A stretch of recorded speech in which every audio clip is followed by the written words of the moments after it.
Olá, galerinha, tudo bem? Vamos para a nossa aula de hoje de história do Brasil. Nós sabemos que os portugueses, quando chegaram ao Brasil, descobriram uma terra maravilhosa, mas que já era habitada pelos nativos do Brasil, que eram os índios. Mas desde que os portugueses descobriram essa terra maravilhosa, eles passaram a explorar essa terra. Essa terra se tornou colônia de Portugal. Vamos ver alguns acontecimentos que foram marcantes nesse período colonial, ok?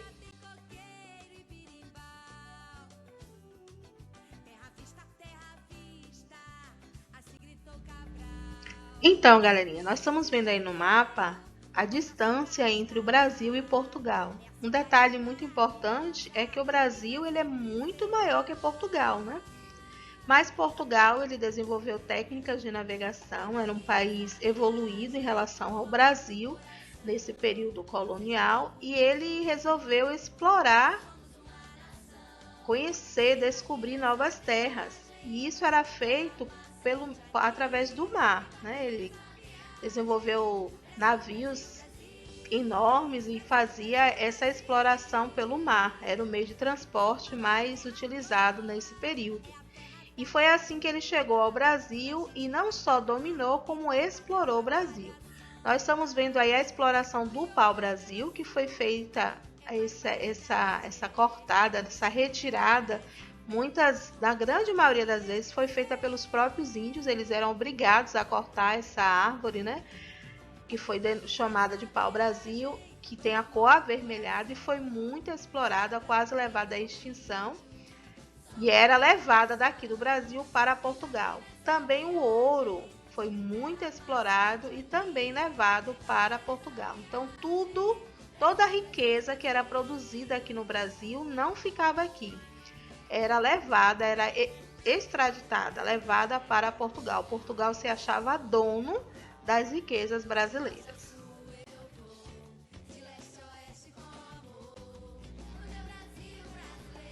Muito tempo se passou e, por uma grande necessidade de sair fugido do país, Portugal, a corte real, o rei Dom João e toda a sua família foram obrigados a se refugiar no Brasil.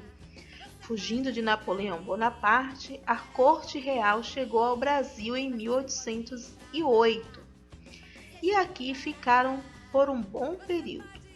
Alguns anos se passaram e o perigo também se passou lá em Portugal e Dom João recebeu lá da sua terra uma carta pedindo para ele voltar à sua terra e ao seu povo, para dominar o seu povo lá mesmo, de sua casa.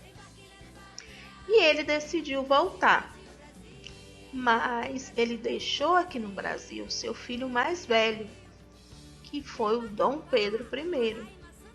E o que será que aconteceu depois que Dom João voltou para Portugal, deixando aqui o príncipe regente Dom Pedro I? Vamos ver?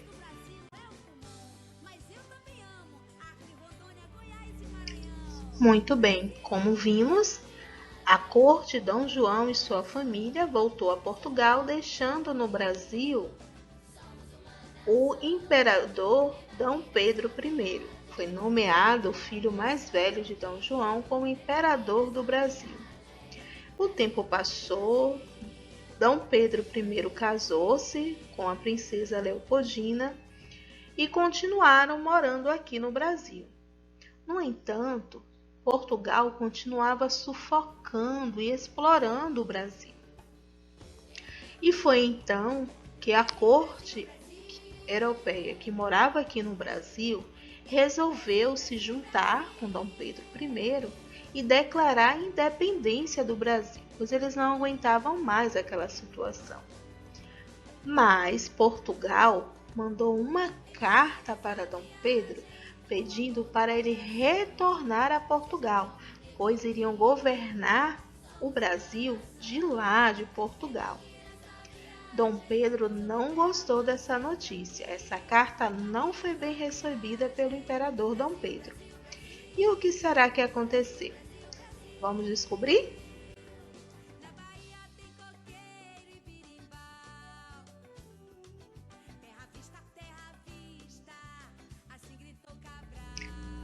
O casamento de Dom Pedro foi uma aliança importante para a independência do Brasil, pois a princesa Leopoldina, ela não só se tornou a mãe dos seus filhos, de Dom Pedro, como ela também era uma mulher com uma visão política que visava o melhor para o Brasil.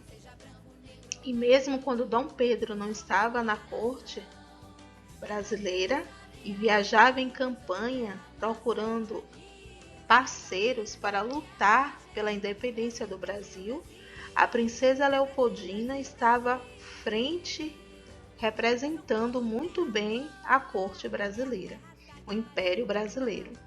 E quando Dom Pedro saiu em viagem procurando amigos para lutar pela independência do Brasil, a princesa Leopoldina o manteve o tempo todo informado de tudo o que acontecia ao redor do Brasil. Então vemos que a princesa Leopoldina foi uma esposa que trabalhou lado a lado com o marido pela independência do Brasil. Mas vamos ver qual foi o resultado dessa campanha de Dom Pedro I?